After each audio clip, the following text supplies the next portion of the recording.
안녕하세요, 김호준입니다. 오늘은 이것저것 다 다루는 시간입니다. 다 상담 시작하겠습니다.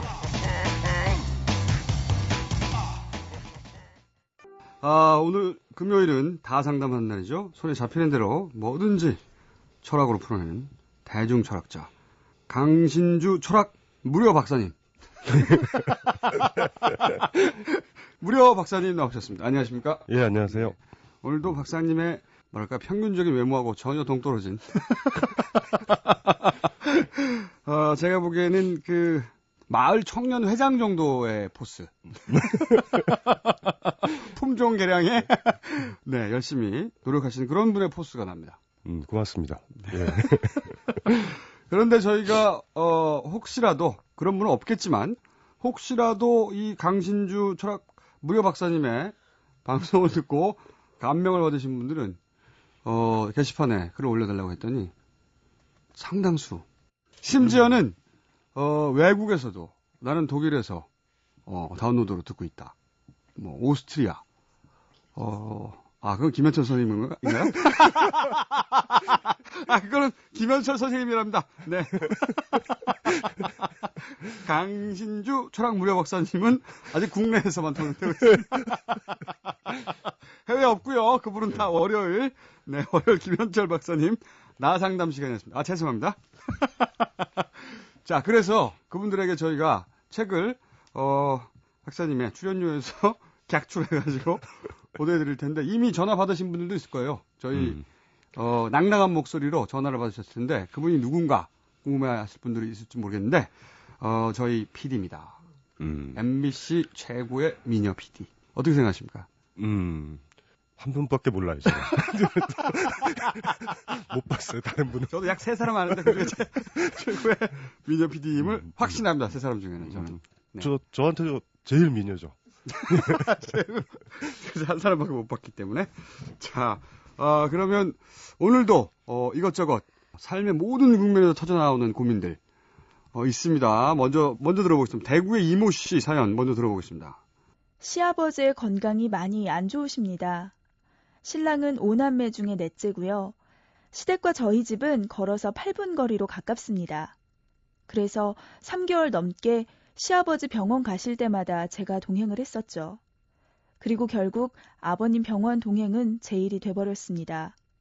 그러다 보니 가끔 저도 모르게 인상을 쓴 적도 있고 그래서 수고는 수고대로 하고 욕도 혼자만 먹게 됩니다. 신랑에게 나만 아버님 병원 모시고 가는 거 지친다. 게다가 좋은 소리도 못 들으니까 하기 싫다고 하면 그러면 아버님 혼자 병원 다니시다 쓰러지면 책임질 거냐라는 둥 화만 냅니다. 일은 일대로 하고 욕만 먹고 그래도 계속 효도를 하면서 이런 식으로 힘들어 해야 하는지 고민이 큽니다. 네. 자, 사연이 한마디로 얘기하면 5남매 중 넷째. 말하자면 며느리죠. 시아버지 건강이 안 좋은데 우연히 같은 근거리에 살다 보니까 모시게 됐는데 근데 모시면서 실컷 욕만 먹는다. 이거 어떻게 하면 좋겠냐. 이런 얘기죠. 근데 다른 얘기죠. 저는 다른 그 형제들 혹은 그 형제분들의 며느리, 남편들이 욕하는 이유는 저는 간단하게 이해갑니다. 고생하는 걸 몰라서는 아니고요. 자신들의 죄책감을 그 며느리를 공격해서 자기들보다 더 나쁜 사람으로 만들므로 해서 덮어버리는 거죠. 저는 그게 기본적인 욕하는 이유라고 봅니다. 네. 그래서 나쁜 놈 네가 계속해 이런 거죠. 그렇게 보는데 자 박사님의 해석을 들어보겠습니다. 네. 일단은 기본적으로 이게 예전에 유아시인이 영화 만들었잖아요. 결혼은 미친 짓이다. 네. 여기서 문제가 중요한 게 이게 사실은 남자 여자가 좋아해서 사랑했는데 네. 그 시부모가 패키지로 따라온다라는 게 우리 사회의 가장 큰 문제거든요. 그렇습니다. 그러니까 사실 남편도 오만 식구도 그 여자분한테 강요할 수는 없는 거죠. 그렇습니다. 근데 지금 맞습니다. 여기서의 문제인데 이제 이게 갑갑하다라고 얘기하셨던 분들이 이 질서를 또 받아들이셔서 네. 다른 사람이 욕만 안 하면 나는 하겠다. 이게 좀 마음에 안 들어요. 그러니까 그게 좀 강화될 수밖에 없는 게 생각해 보시면 예전에는 아주 많았고 요즘도 여전히 존재한다고 보는 여전히 존재하는데 그 효부상이라는 거 있어요. 효부상. 이 예, 그래서- 효부 이데올로기라는 게 굉장히 예. 강하죠. 이 효부 이데올로기라는 게 가만히 생각해 보면 가부장 시대에 6.25 그렇죠, 문화권에서 그렇죠. 남자들을 편하려고 만들어낸 족쇄죠. 여자들을. 그렇죠. 그 저기 저 여자들도 맡겨버리는 거지 그냥.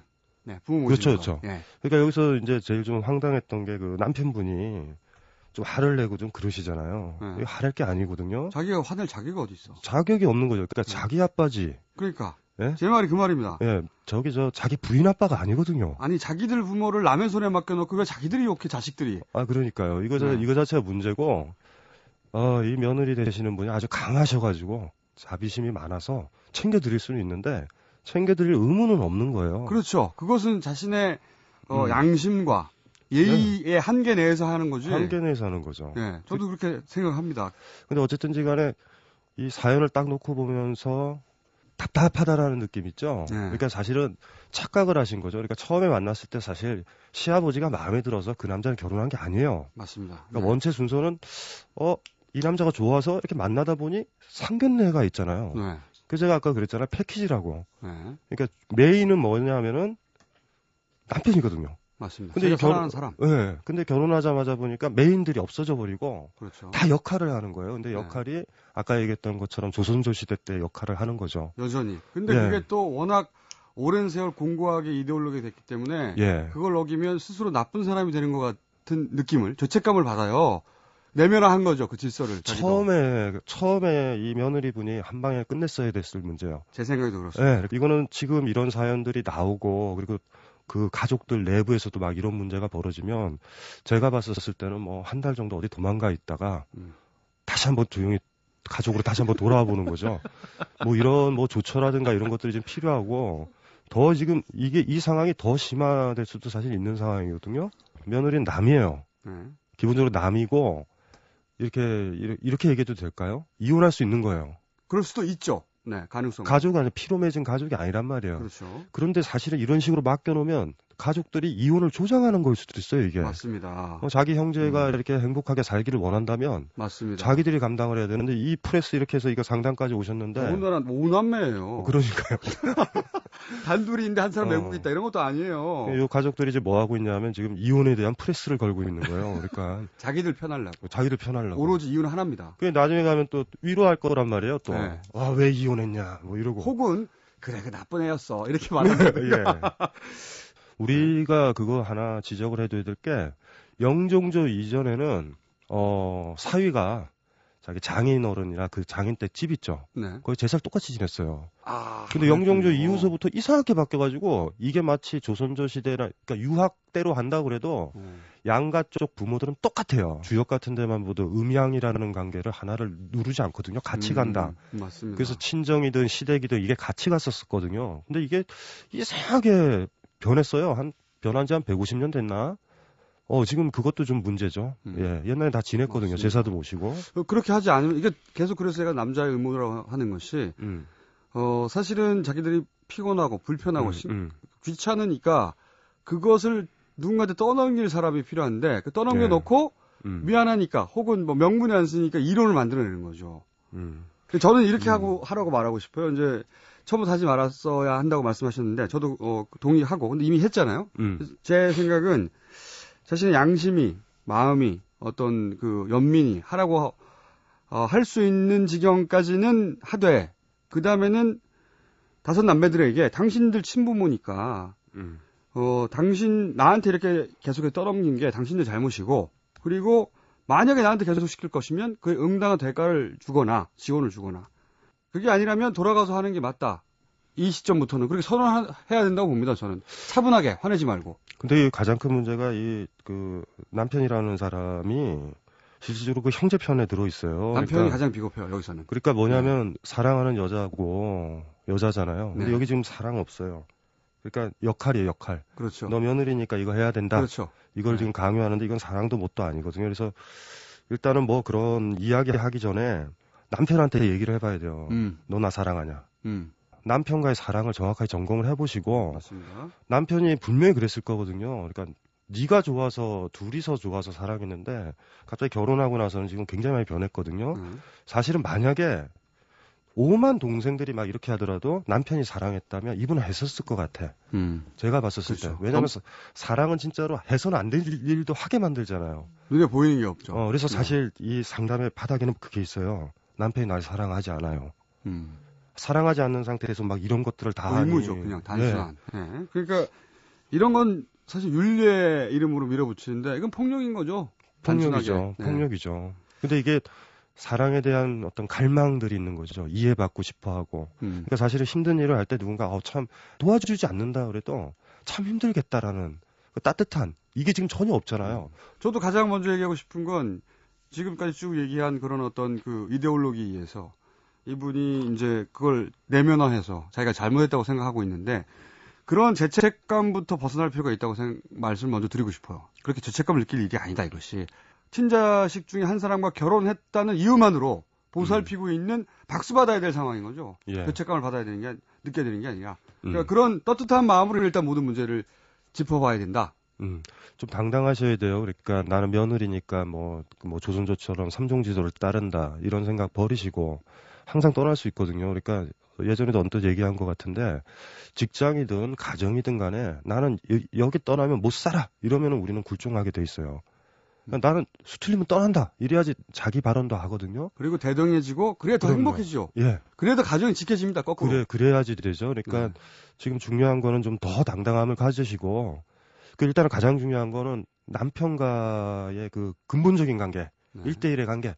남편의 사랑이 이렇게 지금 이렇게 흔들리고 있었을 때 이 며느리가 무슨 낙으로 그 시아버지를 왜 이걸 해야 되냐고요? 이유가 없는 거죠. 아니 남자를 사랑해서 결혼했는데 남자하고 사랑을 확인할 수 없는데 왜 그 부모만 챙겨야 되냐고. 그러니까 이 신랑이 지금 바보 같은 짓을 하는 거예요. 맞습니다. 오히려 이럴 때는 만약에 아주 능글능글 맞은 남편이라면 사랑해 이럴 거예요.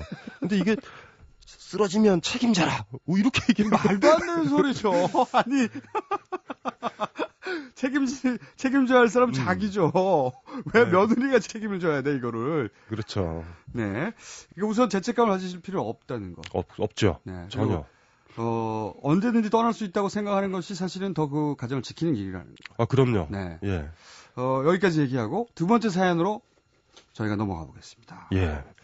저는 26살 여자입니다. 지금 저는 대학교 졸업반인데 구직도 해야 하는 상황인데 문제는 제가 하고 싶은 게 없다는 겁니다. 영어를 좋아해서 공부를 꾸준히 하다 보니 영어는 꽤 잘하게 되었습니다. 그리고 최근엔 기타를 배우고 싶어서 기타도 사려고 계획 중이죠. 하지만 이런 건 단순히 취미라고 생각합니다. 정말로 절실하게 뭘 하고 싶은지 모르겠어요. 될지 안 될지는 모르지만 예를 들어서 대기업이나 전문 직종으로 취직을 해서 돈도 많이 벌고 인정을 받는 위치가 돼서 살면 만족감은 있을 것 같습니다. 그런데 그 만족감으로 살아가도 되는 걸까요? 그러면 전 행복하다고 할 수 있을까요? 정말 제가 하고 싶은 게 뭔지 모르겠습니다. 네.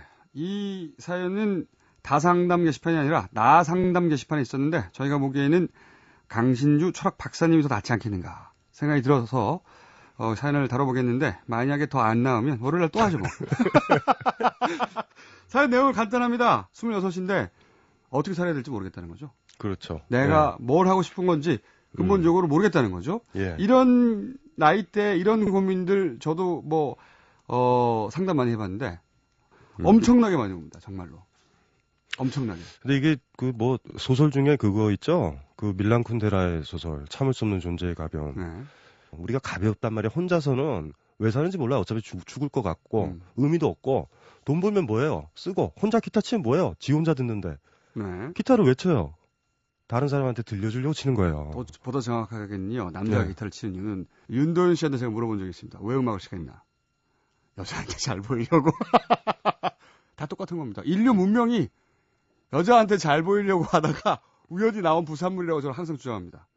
그건 좀 정확한 지적인 게 혼자 있으면 아무것도 못해요.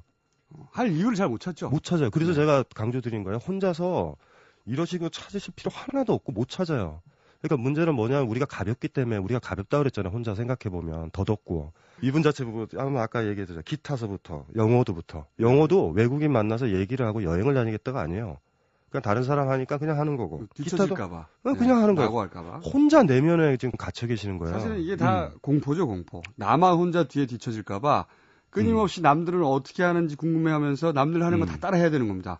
자기가 뭘 원하는지 전혀 모르니까 모르죠. 적어도 남들 하는 예. 만큼 해야 되는 거죠. 예. 그 불안감이죠. 그러니까 이런 분들한테는 가장 좋은 게 이제 위약 아시죠? 네. 위선 말고 위약. 그러니까 이분은 싫어하는 걸 열심히 하셔야 돼요. 그러니까 예를 들면 번지 점프 싫어하실 거거든요. 그럼 번지 점프를 100번 정도 해봐서 싫은가 좋은가. 어쨌든지 간에 이분은 지금 이분이 가지고 있는 세계는 보면 아주 모범적이잖아요. 기타, 영어, 공부도 어느 정도 하고 뭐 이런 느낌이거든요. 취직. 그러니까 이분이 지금 원하는 게 이분이 원하는 게 아니에요. 사실 부모님이나 사회에서 그렇죠. 원하는 건데 네. 그러니까 이런 분들한테 제일 좋은 방법은 악을 행하는 거죠. 그러니까 예를 들면 먹기 싫은 음식도 맛있게 먹어보고 사랑하는 애인 생기면 헤어지고 슬플 때 울고 슬플 때 울면 안 되죠. 슬플 때 웃고 예? 그러니까 이분은 그런 것들을 많이 해가지고 자기 자신이 뭘 원하는지 자기를 발굴해내는 작업이 필요해요. 저도 정말 동감하는데 연애를 하게 되면 보통 자기 경계를 확인하게 되죠. 내 마음대로 안 되는 상대를 만났거든요. 그렇죠. 연애하기 전에 자기 괜찮은 사람인 줄 알거든요. 보통. 연애하고 나서 내가 이런 사람이구나. 거울에 비춰진 자기를 보는 거죠. 상대를 통해서. 그것처럼 그런 경계를 파악하는 작업. 나는 내가 생각하는 나 말고 실제 나는 어딘가에 부딪혀 봤더니 이렇게 생겨먹었구나. 그렇죠. 하는 작업이 필요한 거죠, 지금. 많이 봐야 되고, 지금 이분은 지금 뭐라고 그러냐면 영화 계속 보고 영화에 몰입돼 있는 상태와 비슷한 거예요. 자기 실제 모습은 못 보고. 그러니까 이런 거를, 사실 근데 왜 영화를 이렇게 계속 보게 됐을까 그러면 아까 처음 얘기했던 거. 사랑하지도 못했고 받지도 못했다라는 느낌이 들어요. 그러니까 일단 거기서부터 해결이 돼야 되는데, 그게 뭐 갑자기 방에서 기타 치다 말고 나와가지고 사랑합시다 이럴 수는 없는 거고. 그러니까 이분이 준비를 해야 되는 게 바깥에 나가야 돼서 싫어하는 것들을 많이 해봐야 돼요. 그러니까 예를 들면 부모님이 이거 하지 마라 이런 거. 영어 공부했잖아. 영어 말고 아프리카의 그 소수 언어들 이런 것들을 한번 배워보는 거예요. 취업에 무관한. 이분 얘기 보면은 이거 대기업이나 전문직 이런 게 머릿속에 있으시잖아요. 근데 사실 영어보다 아프리카 언어가 더 마음에 드실 수도 있고. 시에라리온 이런 나라에서 통용되는 부족 언어 이런 거. 그러니까 이분 자체는 그러니까 자기의 욕망을 못 찾았다라는 점에서 어린아이죠. 그렇죠. 어른이 못된 거죠. 어른이 이렇게 생각하세요. 직업을 죽어도 안 갖겠다. 이런 각오를 해보시고. 또 하나가 26이다. 그러면 35까지. 한 5번에서 10번 정도의 강력한 사랑을 해야 이분은 좀 깨어날 것 같아요. 네. 그 강력한 사랑 중에는 배신 당하는 것도 있고요. 의도하지 않은 양다리도 있고 의도한 양다리도 있고요. 그렇죠. 그런 모든 종류의 사랑이 주는 감정들 다 겪어봐야 되죠. 특히 배신하는 거 이거 해보셔야 돼요. 배신. 그리고 배신 당하는 것도요. 배신 당하는 건 저절로 되는데 배신은 힘들어요. 자기가 어디까지 자기 욕망을 쫓아서 이기적으로 갈 수 있는지도 확인해야 되는 거죠. 해봐야 돼요. 네. 직장에 연연하는 게 어디에 속해서 묻어갈까 이걸 생각하거든요. 그렇죠. 가장 근본적으로는 자기가 왜 살고 있는지를 찾지 못하고 있는 거죠. 네. 그러니까 어디에 들어가야지 편안하신 거죠. 그러니까 지금 그렇게 들어가시면 직장 가셔서도 내가 여기 뭐하러 있지? 그리고 한 30대 중반에서 40대 중반 사이에 큰 위기가 옵니다. 대부분. 그때 진짜 위험하죠. 그 정도 되면 자기가 자기를 속이고 살았거나 다른 사람의 기대만 충족시키고 살았다는 걸 깨닫게 되거든요. 어쩔 수 없이. 너무 늦어요. 그러면 네. 왜냐하면 젊었을 때 휘청하면 일어날 힘이라도 있는데 40 정도에서 휙 넘어지면 거의 일어날 힘 없죠. 그러니까 지금 이러는 게 낫다. 그렇죠. 이제 26이니까 30 전에 선사들이 얘기했던 게 생각난다. 백척간두 진일보. 백척이 되는 그 대나무 끄트머리에 한 발 걸으면 떨어질 것 같은데 안 떨어진다라는 거 아니에요. 우리는 떨어질 것 같은데. 철학 박사님의 학위가 이때 조금 발휘되는군요. 소용이 닿는군요. 이때까지는 소용이 안 닿다가 네. 딱 한마디 갑자기 기억을 하신 그 애드립이야 이것도 완전히. 간신히 턱걸이로 본인의 박사 학위를 입증하셨습니다. 자 그러면은 이분이 가장 먼저 해야 될 것들은 자기가 한 번도 관심을 가져본 적이 없거나 해서는 안 된다고 생각했던 것. 예, 그런 거. 합법에 인해서. 불법이어도 안 들키면 남에게 위해를 주거나 피해를 주지 않는 한 그렇죠. 그렇죠. 전혀 생각해보지 않았던 일들을 도전해봐라. 많이 해봐야 돼요. 그러니까 억지로 하셔야 돼요. 이분은 음악이 뭐 예를 들면 클래식 싫어하시면 클래식도 억지로 들어보고 번지 점프 싫어하시면 100번 정도 뛰었는데도 싫으면 싫은 거예요. 맞습니다. 머릿속에 있는 상상하고 실제 네. 몸으로 겪는 건 다른 거거든요. 지금 방금 지적을 잘 들으셔야 돼요. 그러니까 상상 속에 계시거든요. 그러니까 상상 속에서 옳은 것 속에 있다라고 생각하시는데 그게 아니라 본인이 지금 나쁘다, 이건 위험하다라는 거에 본인 것들이 있고 그걸 찾아내야 네. 자기의 개성이라고 그러나 내가 원하는 거, 나의 바닥 이런 걸 얻을 수 있다. 이런 분들이 예. 이런 분들이 있어요. 이런 흔한 코스, 엘리트 코스 쭉 밟다가 어느 날 뜬금없는 직업들 가지는 분들이 있어요. 그런 분들이 사실은 그런 경험을 통해서 발견한 거거든요. 발견한 거죠. 이거 나한테 맞는구나. 상상도 못 해봤는데. 예. 여하간 박사님의 얘기를 귀담아 들으시면 인생의 전환점이 올지도 모릅니다. 여기서. 그렇게 됐으면 좋겠어요. 예. 네. 저희도 그런 목표를 가지고 이 방송을 하고 있습니다. 네. 꼭 도움이 됐으면 좋겠고요. 너무 따뜻한가요? 평소답지 않게. 네. 따뜻하면 이 정도에서 그치도록 하겠습니다. 그럼 여기서 마치도록 하겠습니다. 감사합니다. 예, 고맙습니다.